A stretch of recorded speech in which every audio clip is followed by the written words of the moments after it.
GORUCK Games, Part 1, Event 1, Unknown Distance Ruck March. Events start 0700 hours, Saturday, April 23rd, 2022. Event index, UTC until complete. Brief to athletes.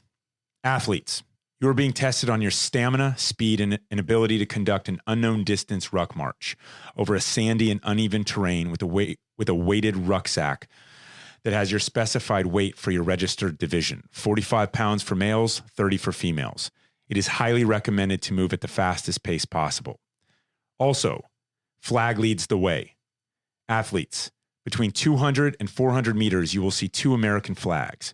Whoever the lead athlete from each division is will be required to carry the U.S. flag with them and at all times while they are in the lead. No athlete will be allowed to move to the lead position of their division without the U.S. flag accompanying them. At no time will the flag fall behind or be last in the event. The only authorized way to carry the flag is parallel with your body and the colors in full stream. Athletes must surrender the U.S. flag if another athlete in your division desires to take the lead. No drafting allowed.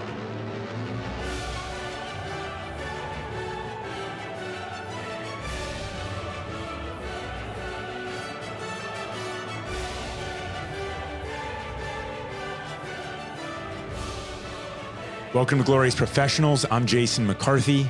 This is all brought to you by GORUCK Media. We're sitting in the champagne room with Cadre Mocha Mike, Cadre DS Dan Skidmore, and the one and only Emily McCarthy. To give a little recap and a little bit of the why and a little bit of the party that was the GORUCK Games, the first ever. We have wanted to do this for so long. And we finally did it at the first ever Sandlot JAX.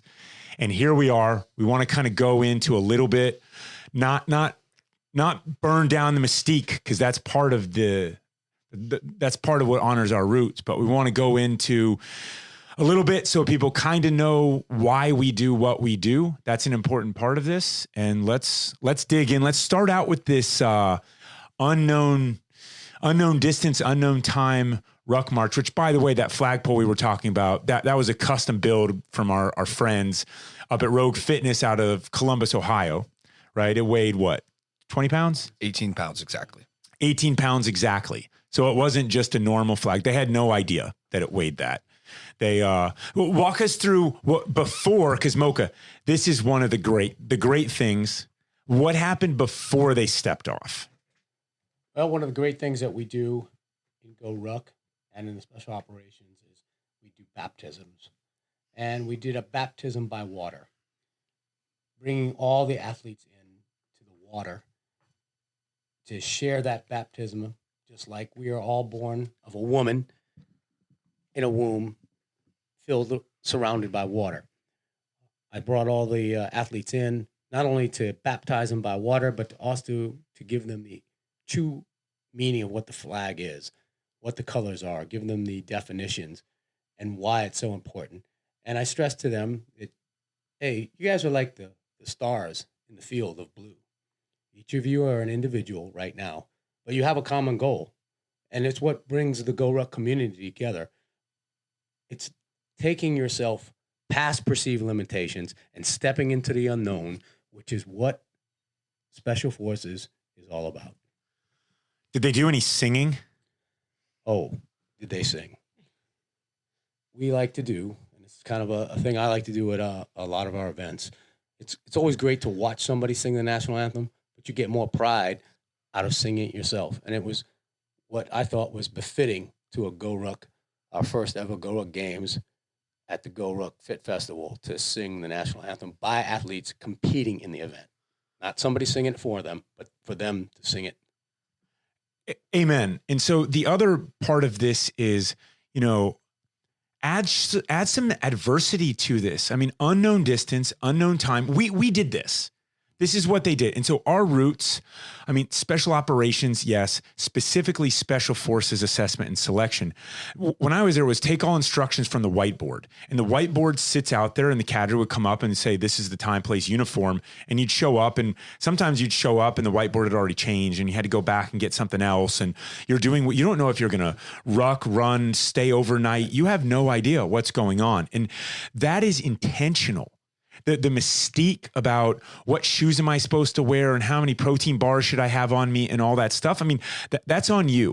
That is on you. And this is the great mental test here. And in this case, in addition to the awesomeness of singing the national anthem, you also now have wet feet, wet shoes, right? You're standing in hip deep water and sand is getting in between your toes. We're feeling the waves hit everybody. Everybody's swaying side to side and feeling the vibe. And this is before the sun rises, by the way.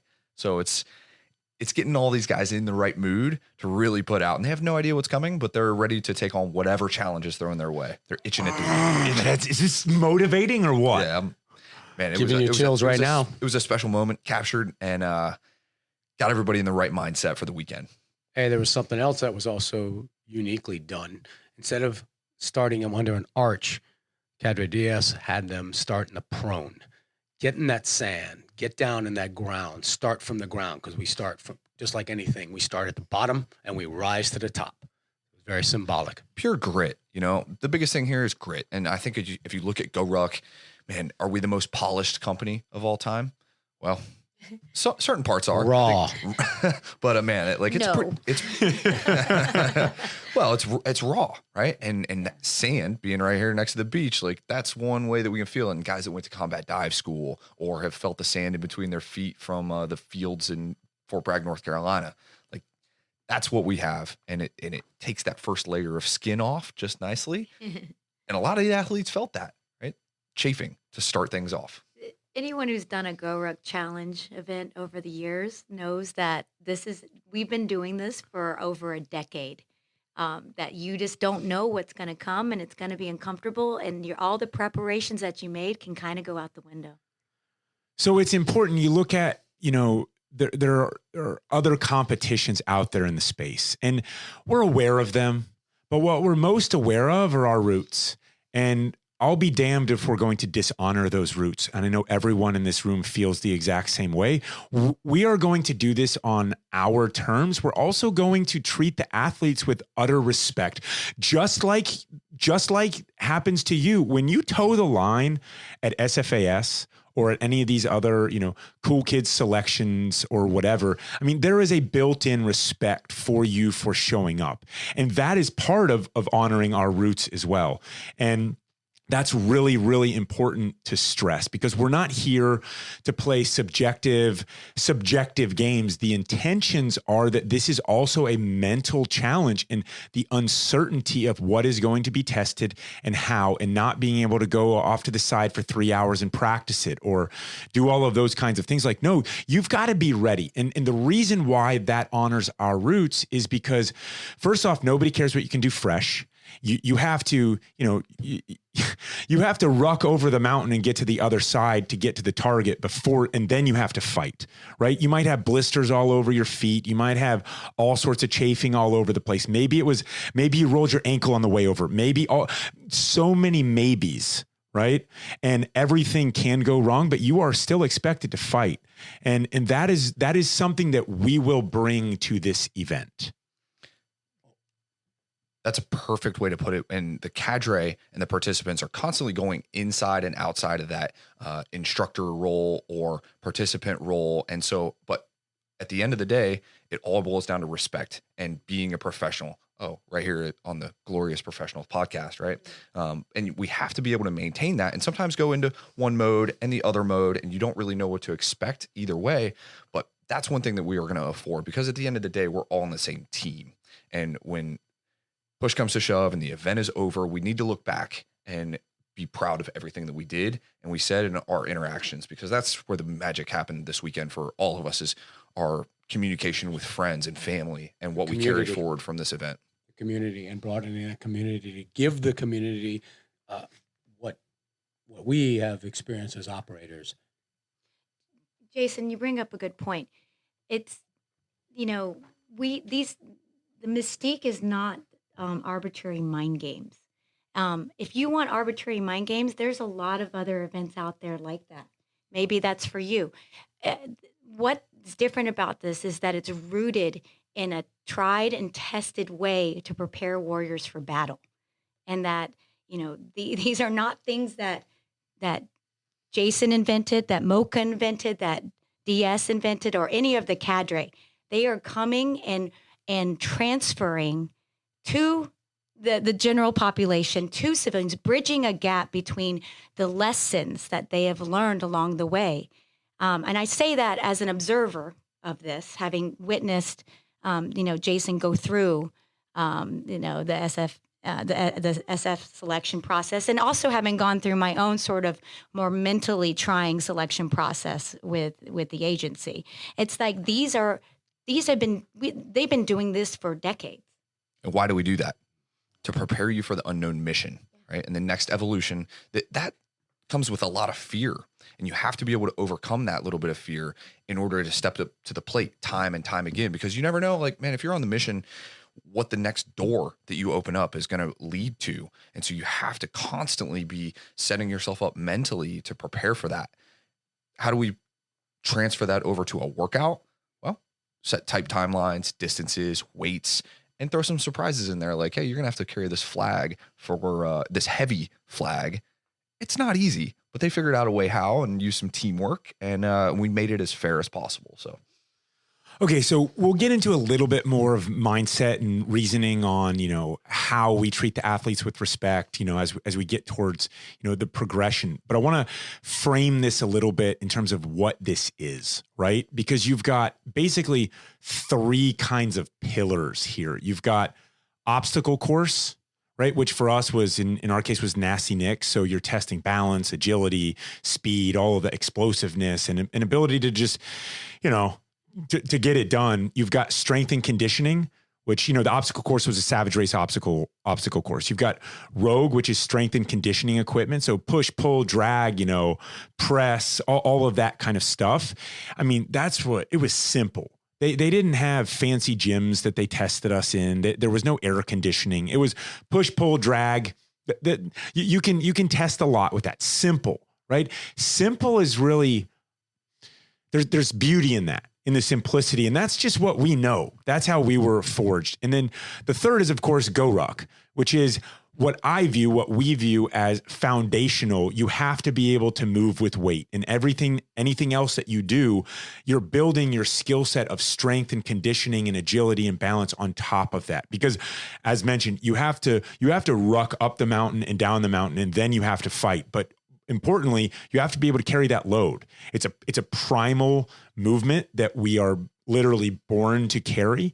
And so you've got these three kind of disciplines: obstacle courses, strength and conditioning, and rucking. And how we kind of determine how do we determine, you go back into our planning process for the last long time. I won't say 10 years. The idea is probably 10 years, but in the last, year or so, you guys definitely took lead on this. DSR head of training, so there was a lot in there. Like, what were we getting after in terms of, this is how we're going to structure this competition, and the weights and the movements and all of that? What was going on in your head?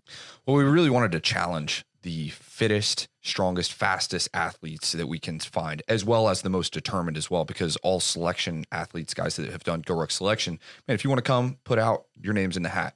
But finding that blend and that balance between OCR, strength, conditioning, guys been, Rogue is the leader undoubtedly in that space.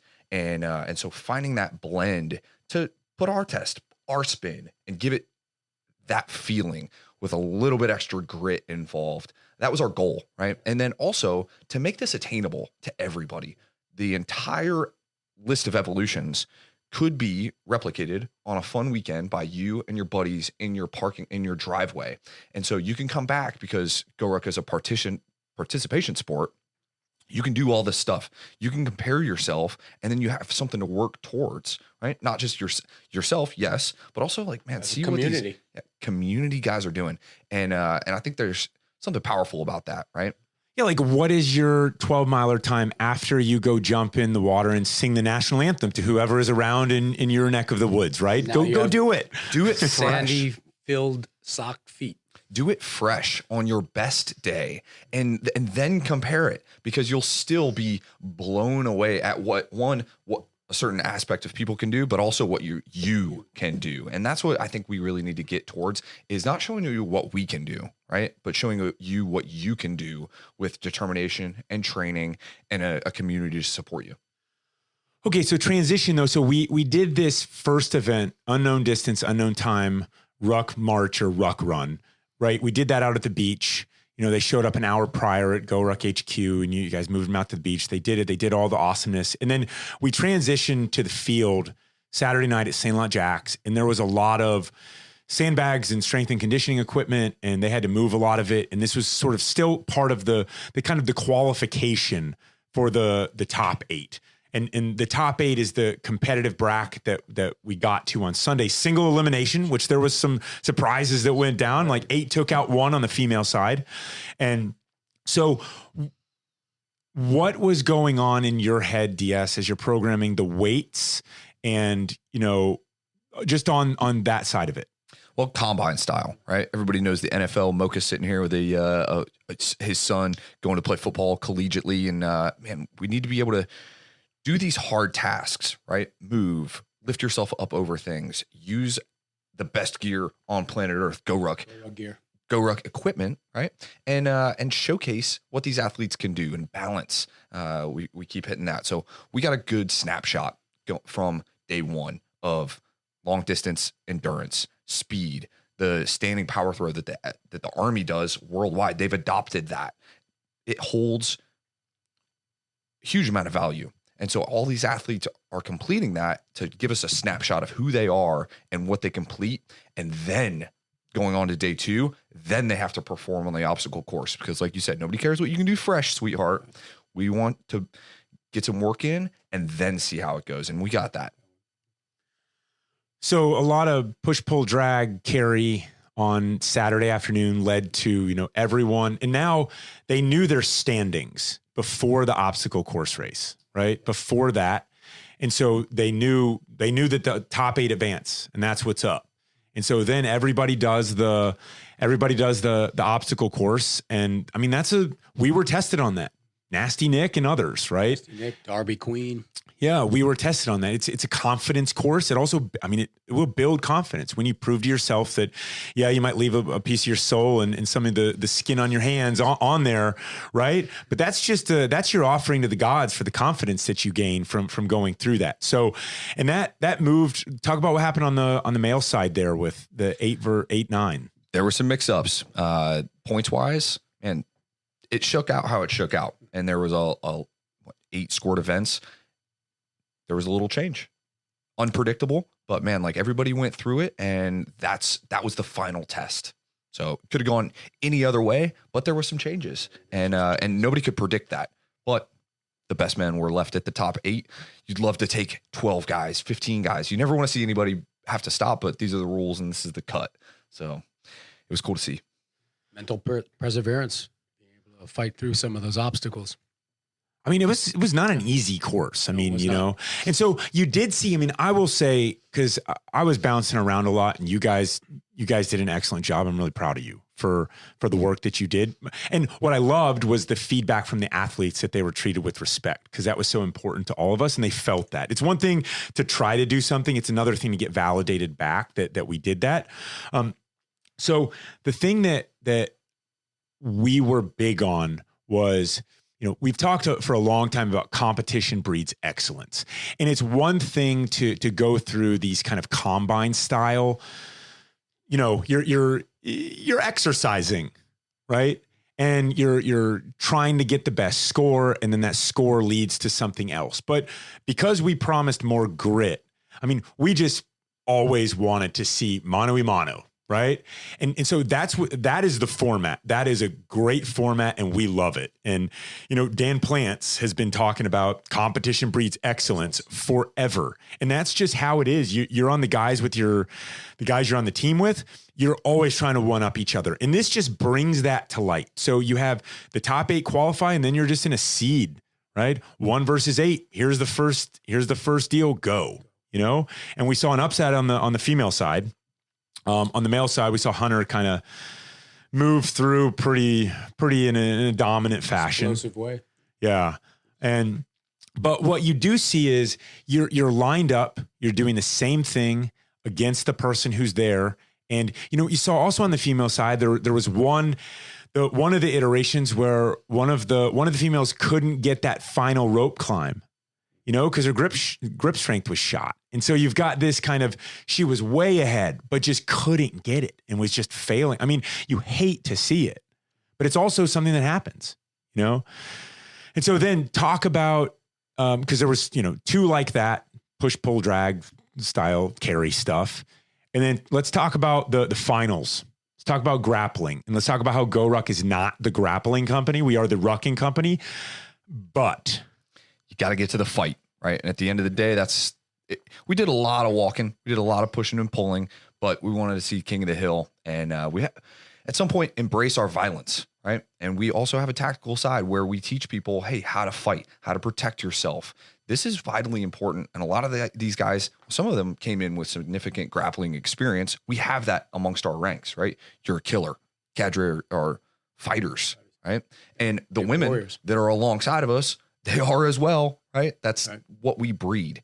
And to showcase that was something special, right? I had that deep in my heart because my transition out of the military, man, I found jujitsu. Now I train constantly, and it's done something really positive for me. And I want to share this with other people. And I really thank you for allowing me to do that with the community. And hopefully somebody else got inspired to go and work on a weakness for themselves, because man, you can learn so much about yourself when somebody else has their hands on you, right? Nobody's trying to hurt each other, but I'm trying to win, right? And that's the cool thing about that aspect. We're not beating each other's face in. There's no real damage involved. Man, like, I'm going to overcome you, and it's going to unlock something special inside of you.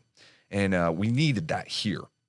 We raced, we did that, but primordially, we as humans, we're going to fight. We're fighters. There's not going to be a time of peace. And if there is, that's great. But have you heard about this rat experiment where they made this utopia for these rats? No.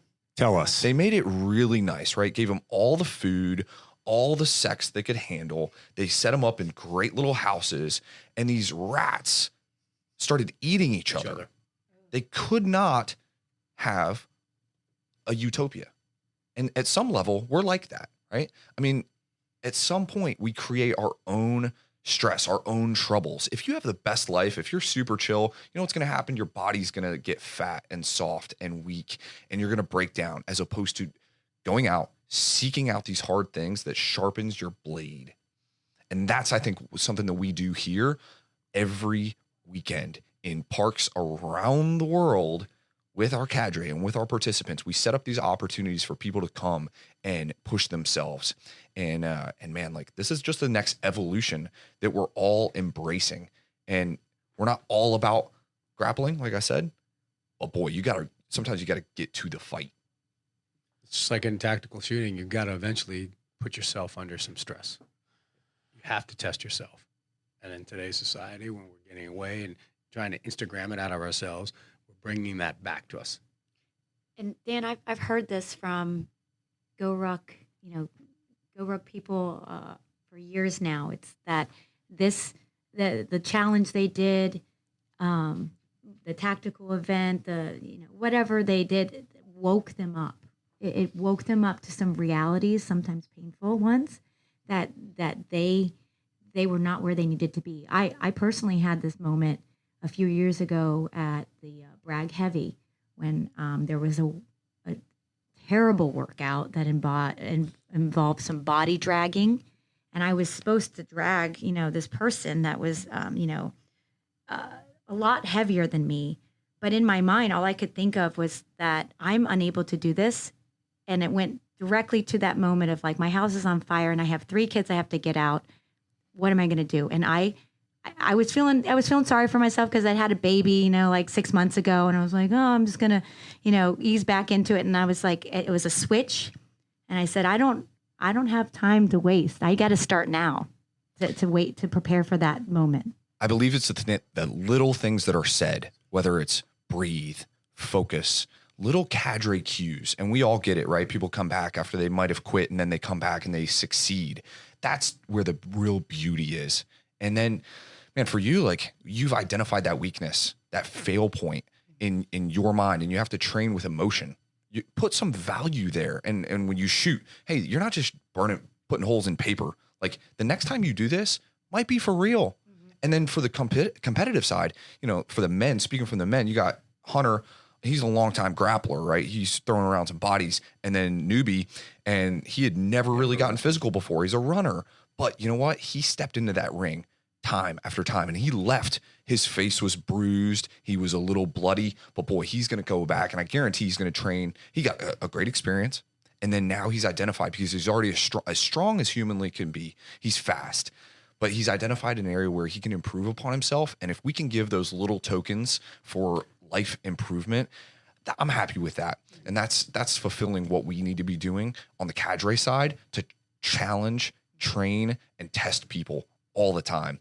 And man, Making better Americans is like what GORUCK is one of our mantras, and that states it perfectly. I mean, again, back to our roots. We were tested in this manner.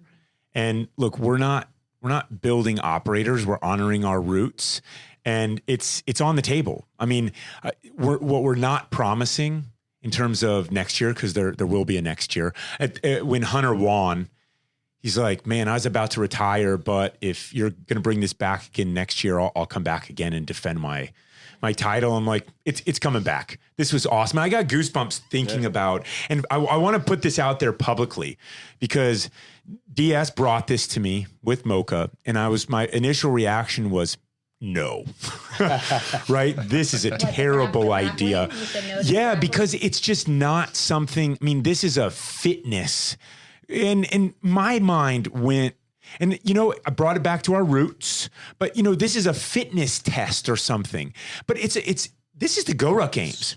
Honor our roots, and this is part of it. Plus, I thought it was just primordial, and I love that about it. And so then you've got this Thunderdome there at the end, and everybody's gathered around, and that is a fantastic way to finish the first ever GORUCK Games. For those of you coming back or want to train up for this, we're not promising one way or another, but things are going to change. Like the playbook is different. What we can promise is grit is required and physicality is required. And at some point you will probably put your hands on another competitor, and we will control that as best as we,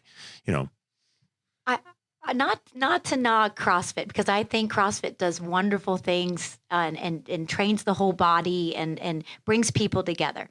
But when I think about sort of like, the challenges that like, do handstand push-ups, I'm kind of like, when is that gonna serve me? But like, you tell me, like, get in this ring and fight, best out of 5 with, this other person, that feels like more applicable to my life. CrossFit made a change in about 2008, 2009 timeframe, where we went from competitive, getting guys ready to go be an operator, right? For special operations, military, police, firefighters, hot moms, right? Your average people, getting people ready to do those kind of things, to a switch to competitive exercising.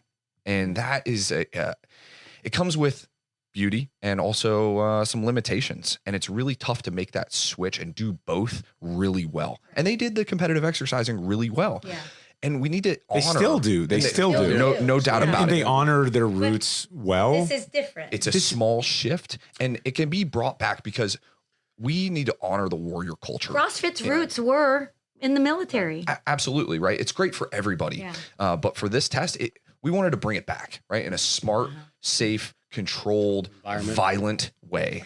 And man, like, wake up, it's out there, right? There's tons of professionals. They do it worldwide. This is not just like an American thing. this fighting is a human thing, and you can get real good at it and prepare yourself accordingly. And I think that putting that on the table is awesome for us and where we're going and where we'll be next year. There's a lot more things that we didn't test, and it's going to be exciting. You know, I learned so much at the Fit Talks at Sandlot JAX, and but there was sort of a common theme throughout a lot of them that I've picked up on, and it was this thing that Mike Vallely actually put into words. You know, this gritty street skater. You know, he's like crushed his skull like 17 times, and he said it's a suburbanization of our life. You know, you know, this sort of like everything's got to be neatly timed and neatly packaged, and you know, and you're talking about the violence because life is violent. And we are built to be in this world that will sometimes take us in a way that we're not expecting, and to live in this suburbanized sort of environment for too long, like you were saying earlier, it leaves you unprepared. It does, and I think the second or third book that we read for the GORUCK tribe was Fight Club, right? Right. I mean, hey, spoiler alert, we're dropping little breadcrumbs along the way, and then Mike V, like if you didn't know, it was the first viral video ever of him getting in a fight with 4 dudes because they disrespected his honor. And it was one of the first videos that came out, and he crushed these guys and he defended his honor and then dealt with the fight after the fight, which is a real thing. So if you're going to engage in legal combat, understand both sides. It's always an issue.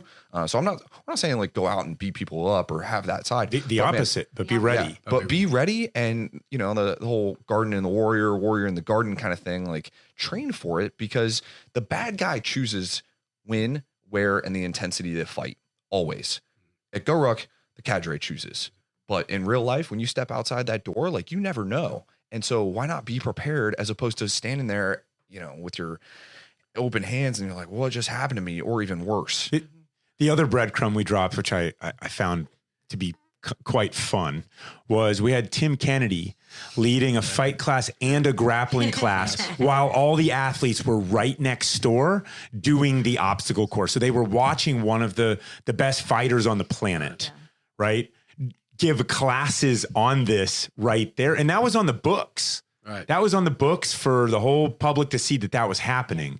And so, okay, let's transition and then to some of this idea of kind of how we judge in disputes, or what are our lessons learned, and what are a couple kind of, we had a couple issues come up. We dealt with them on the spot. We talked to the athletes. Walk us through those. All right. Well, our number one thing is being extremely fair, right? Professional and fairness. And we were kidding around about the very fair for team assessment. And that doesn't mean it's not going to be easy or a fun conversation to be had. But, you know, throughout being a sports fan, there's always bad calls, or, you know, somebody made the wrong play and it didn't go the way that you wanted to go. It'd be awesome if everybody could be a winner, but that's just not the case, right? There's going to be a winner. There's going to be a loser.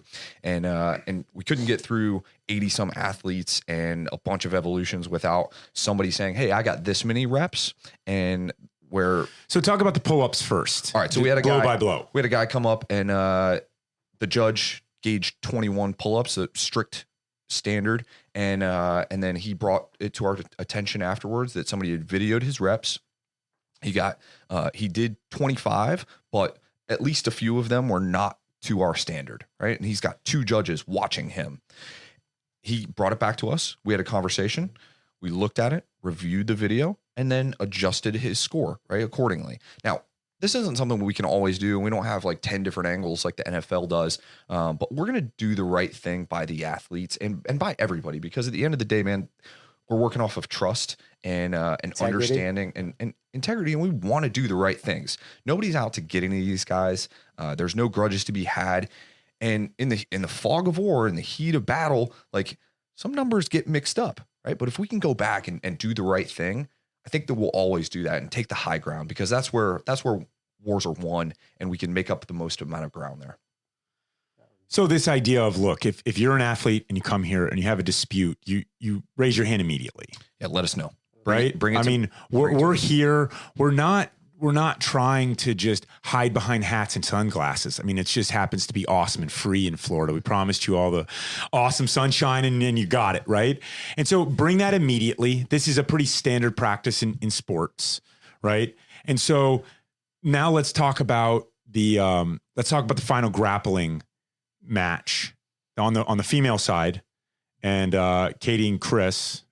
And what went down on that specifically? All right, so it pays to be a winner, right? And it got down to the final round, 2 wins versus 2 wins, and these ladies are absolutely crushers. I believe it was the final round, and the tussle brought them out to the scramble and the roll. They're right on the edge of the mats, and one of the women is on top in a dominant position, fighting it out, right? Driving her out like she was instructed. And the video caught her hand, giving her a balance point. This was Katie. Right. Yeah. Right. Katie reaches out of the ring, but man, they're in it, right? They are literally in a cat fight. You ever seen 2 cats fight? You're not getting in between that, right? Dogs fight. That's how most people get bit by dogs. So what am I going to do? Jump in there and say, no, like stop fighting. That's the ruining the event, right? So they fight it out. And Katie is the whole time in the dominant position. She gets up, she pushes Chris out. We call it end state. 10, 15 minutes later go by and we start hearing this, hey, we've got another angle, right? We need a question. And so I engage with it and bring Chris over. Chris starts talking to me and I say, hey, before I watch this video, this replay, what would you have me do? Do we go back in time? Do we hop in the time machine and say, hey, let's get everybody back here. Let's create the same environment. Let's give you another chance and call it a draw? Or do I say, nah, Katie, the cash prize is hers. Sorry, we made a bad call. No. Like, what would you have me do? If I come to you with a problem, bring me a solution. That's how we work around here, right? So we had a long conversation, and Chad, who was helping us out the entire time. Chad Malone, selection finisher, black belt in jiu-jitsu, collegiate wrestler at Howard University, absolutely badass. Runs an MMA. Happens to have multiple competitors, and he's a fighter, right? He trains people how to fight. And he also was coaching all these athletes in between their rounds and before the event started. He was giving her pointers on how to win this event. So Chad and I are standing there because we're enjoying our brews afterwards and talking to Chris. And we said, okay, this is all it. We watch the video. We watch it once. We watch it twice. We watch it a third time. And Chad says, hey, I got this. This is the way that it goes in all competitions. Like, you are judged on who's in control here. Did I make you go out, or did I go out on my own volition? Right? We set up a sandbag ring in the middle of a park. Like, this is Fight Club action. If you want rules and regulations, go to the UFC, right? We're doing the best that we can and grading on aggression and putting out.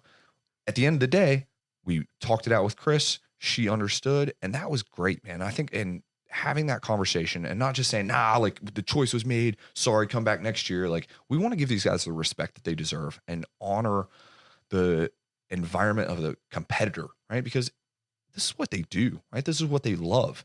And she, from my understanding, she just wanted to have closure on this, understand what the call was, the why, and get everybody on the same page. And at the end of the day, we shook hands. We're happy with it. And she was a class act. Yeah, absolutely. Class act. To go back to this though, I mean, who's in control? Because as someone who's going to get into, I'm going to join my boys and getting into, you've inspired me. Yes. Right. But I mean, when you look at it, it's like, I mean, what if the technicality, because if you can take technicalities, they're like dealing in hypotheticals, right? You can say, well, what if someone's hair touched first? What if you're in control? I don't know, man. Right. But it was clear who was in control on this. It's fair. The spirit of the event. And man, it came down to the wire. And that's what we wanted to see. Yeah. If anybody could have said, I'll back down, right? Oh, I'm friends with her. I don't believe in this kind of thing. We ran it back. And you know what? You're going to get around to. And if you want to call somebody out, you can always do that, right? Hey, like after the event closed out, like one of the competitors called me out. And you know what? We're going to bang it out. Be ready to take on those challenges. You grappled with him. I grappled with him. Yes. We engaged, right? And I think everybody's ready to do that. That's kind of the culture that I call you out all the time on workout stuff, right? Hunter calls people out. Hey, Tim Kennedy and Jason Khalipa went after and it. And I talked to Jason Khalipa afterwards. He's been dying to do that because these are role models. These are people that we look up to, that we inspire to be like. And so that made Jason Khalipa, former CrossFit Games champion, overall badass dude. He got to fight against Tim Kennedy.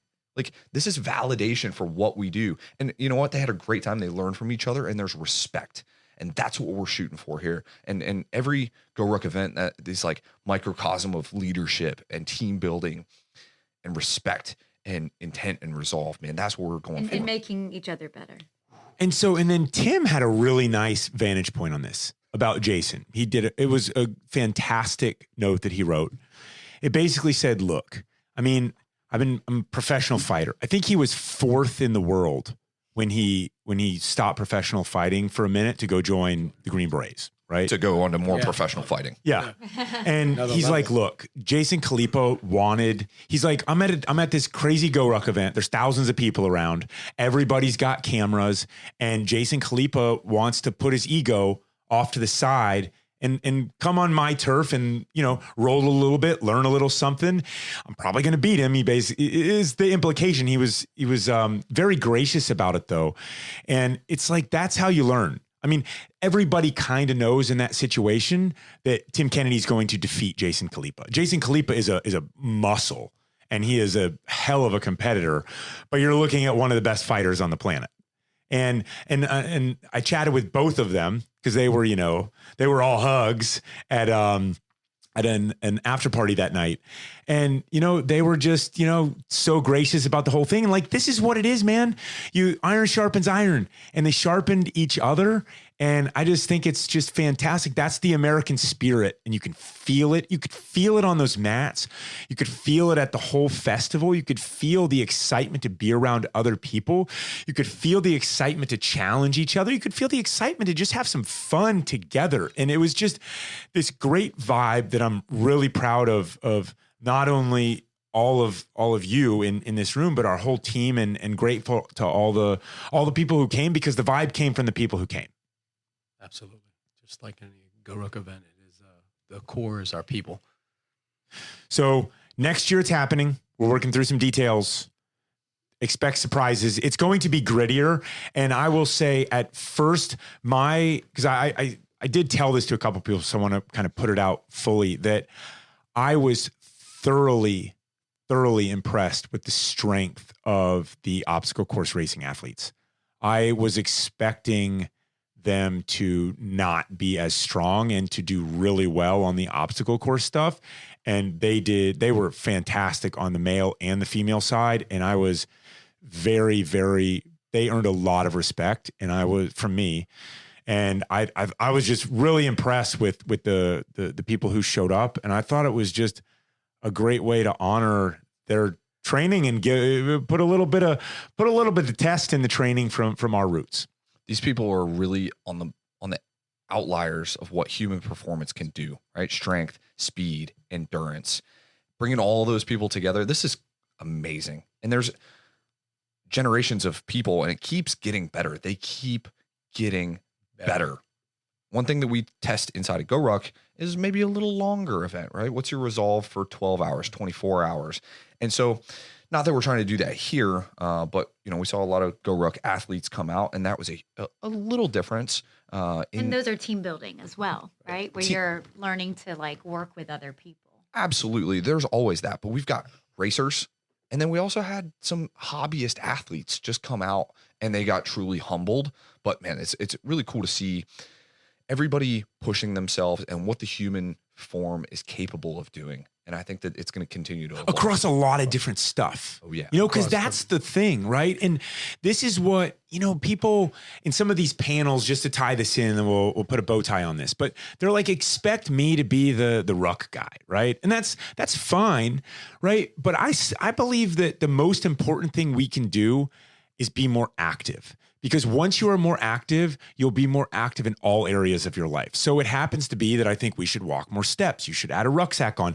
But then what, right? I mean, you swim, you do yoga, you try new things. You put on a gi for the first time ever, which the only gi I wore was camo in some fields around Fort Bragg. And man, it sucked, right? And it's primordial. And if I'm being completely honest, it's like, that's an important part of who I am. And it's easy to kind of get away from some of that or to not have an outlet for it, and like to find an outlet for it is great. Like our boys, they need this as an outlet because they're just primal kids. I mean, they're just savage. And so look, this isn't some glorification of violence. This isn't some, this is the way of life that we represent, and we are proud of it.